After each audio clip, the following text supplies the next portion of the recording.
Executive Secretary, Nigeria Extractive Industries Transparency Initiative, Dr. Ogbonnaya Orji, joins us now to discuss the challenges involved in monitoring the Nigerian extractive industries, oil theft and illegal mining, in addition to how to curb all the economic sabotage. Many thanks for joining us on Newsday. Thank you very much. I appreciate the opportunity. Well, you're welcome to Newsday. Now, we understand that NEITI did a report and made recommendations on ways to stop oil theft in Nigeria. Can you tell us a bit more about this report? Well, we found out that it was important to collect data on oil theft and pipeline vandalization, simply because of its huge implications on revenue. And data we have collected is over the last 10 years, up to 2021, our 2022 report is ongoing. 2023 is ongoing. Two of them are going on collectively, and we hope to release these two reports on September 24 this year. But from the data, it's so scary. Over $46 billion have been lost to oil theft. This money is more than the size of Nigeria's foreign reserve as we speak. We have also, when you translate this to Naira as at then, the exchange rate, it's over $16 trillion.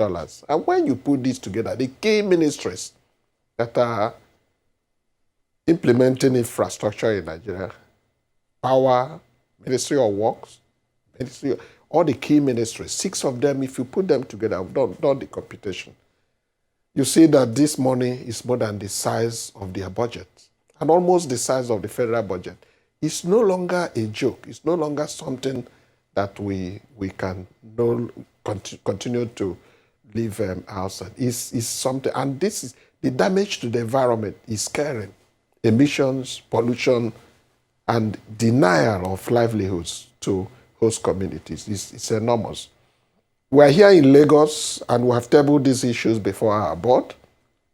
Our board is looking at it, and we hope that a more stringent policy intervention will be needed. I do hope that by the time we rise from this retreat, which is being supported by our development partners, the European Union, and also our international partners in Oslo, Norway, we will be able to put up very stringent policy direction to government. But oil theft is a major national emergency that we need to deal with. I mean, at international conferences where we raise this issue, sometimes we feel ashamed because this is peculiar to Nigeria. All our other member countries, when you say oil theft, they will ask you, what exactly do you mean? Because it's not just happening in other jurisdictions. Even our neighboring countries don't suffer from this. It's a menace, and it's a national embarrassment. And at the time, government's revenue and budget depends on oil revenue. How are we going to get the money to fund infrastructure, fund the national budget, when the main source of the revenue are left open, have been stolen? And, we have a comprehensive report on this. I was privileged to represent NEITI at the Special Investigation Panel on oil theft and crude losses. We toured the entire Niger Delta, and we saw clearly what the issues are. We documented our report and made submission before this administration came on board. With the renewed effort we have seen, I'm really thinking that I'm pleading that the government may also need to revisit and look at that report and see whether there are facts and figures which were put down there that could help. But the specific role of NEITI in all of this is to provide key information and data. Those information and data in the public domain will explain to you the urgency and the need for some kind of major intervention. It requires a lot of multi-stakeholders approach. Not just government alone. These things happen in communities. They happen before the eyes of security men. They happen in the presence of communities and their community leaders. It's not something that government can just solve on its own. Every Nigerian should see this as a national embarrassment. we in NEITI are concerned because the money that is needed is huge. And Nigeria cannot continue to go borrowing when our main source of income, revenue for government is being sabotaged. And if you compute the amount of money that we require to repair the pipelines that are vandalized, it's enormous. It's enormous. And there is no way. This is why most of the IOCs are completely deserting the downstream and midstream operations, because they're pumping the crude they have provided into any of the trunk lines. Before at the end of the terminal, they get nothing.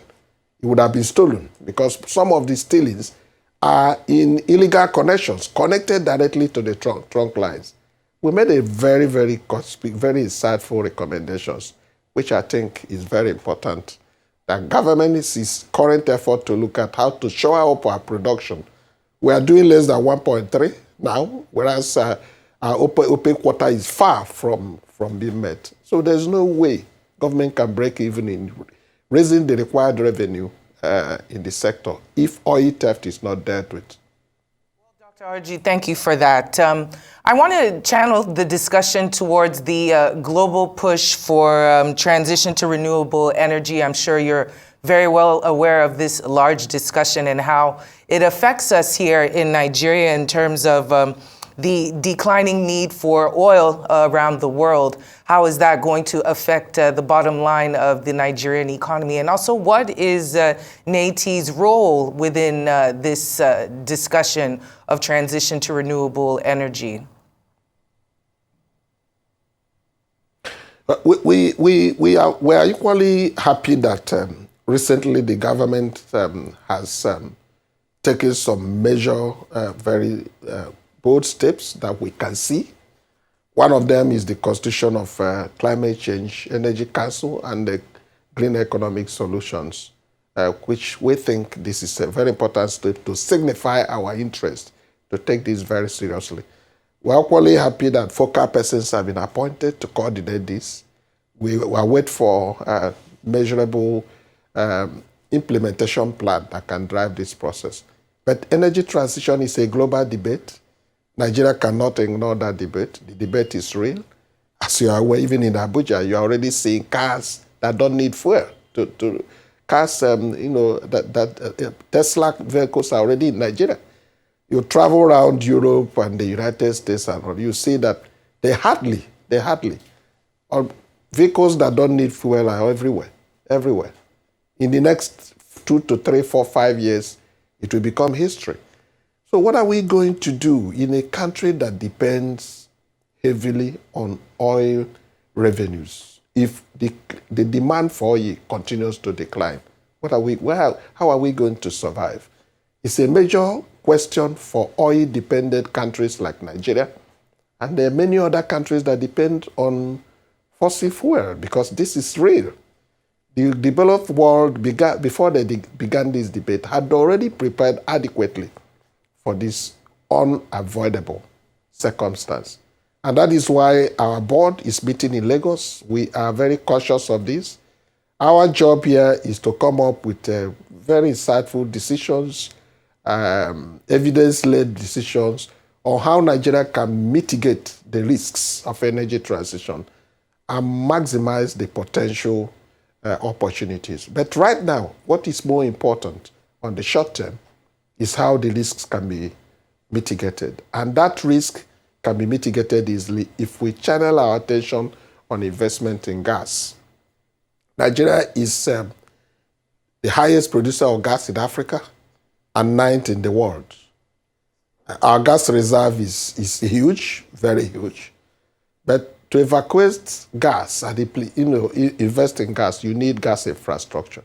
And the study NEITI has done will require over $20 billion continuous investment in gas infrastructure for the next 10 to 20 years. And that money is not available. The other way is on diversification of our economy towards solid mineral sector. I am aware that today public hearing on 2 legislations are ongoing in the National Assembly even as we speak. The Committee on the Solid Mineral Sector under Honorable Gaza is working very closely with us.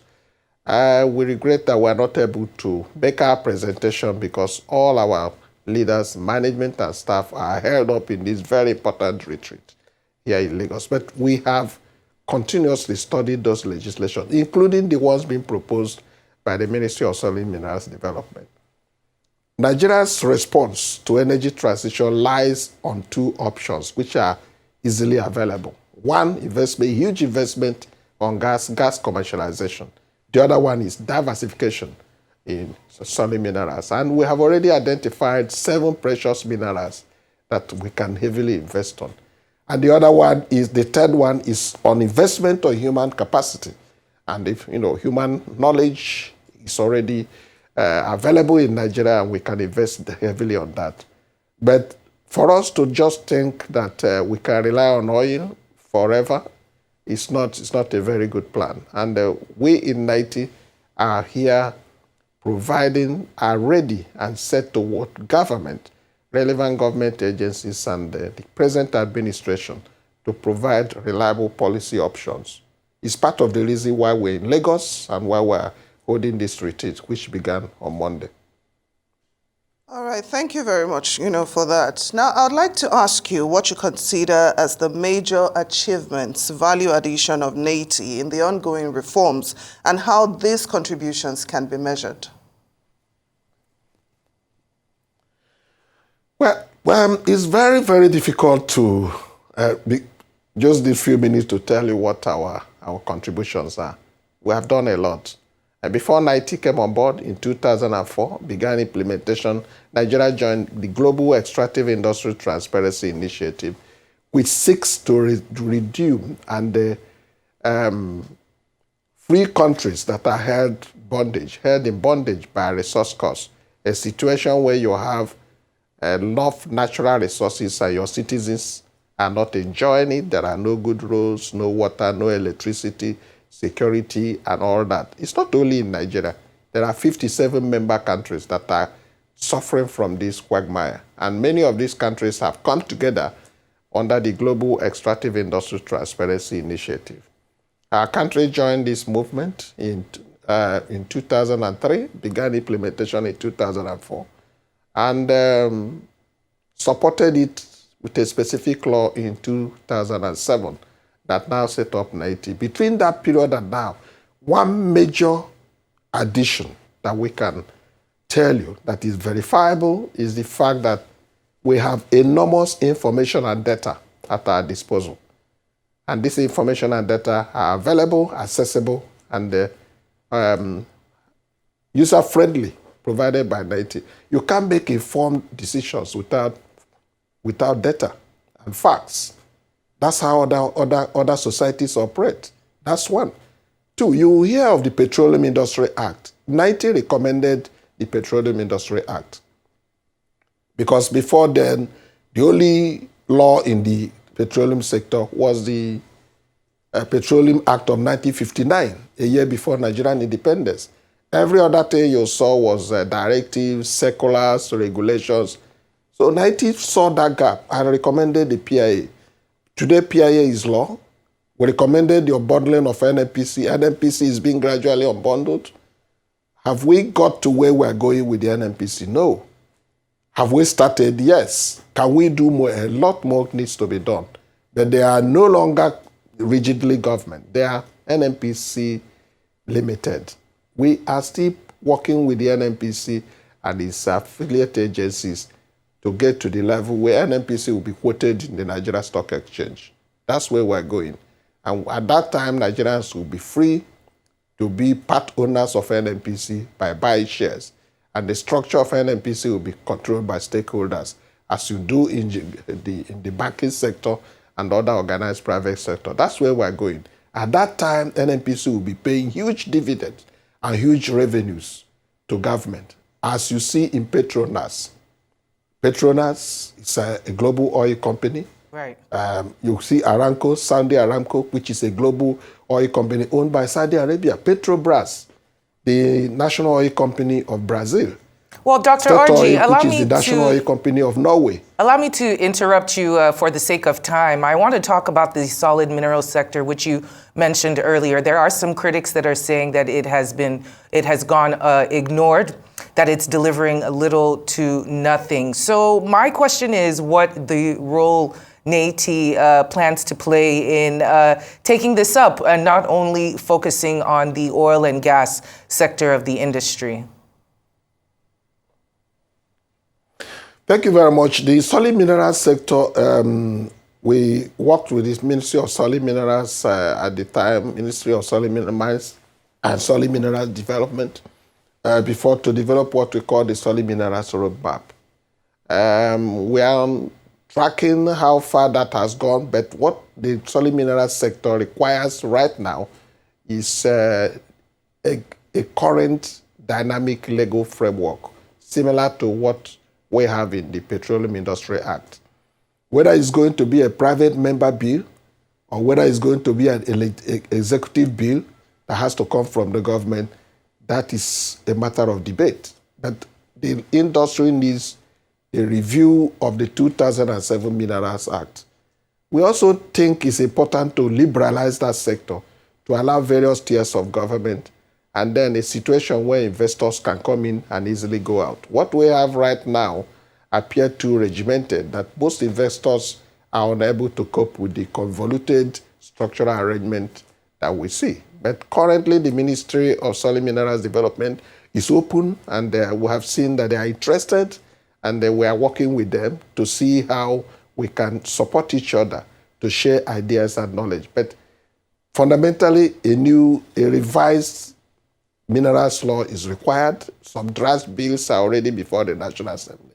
Secondly, we need to have a semblance of a strong company, national company, like you used to have the Nigerian Mining Corporation, to drive investment in that sector, similar to the way you have NNPC in the oil and gas.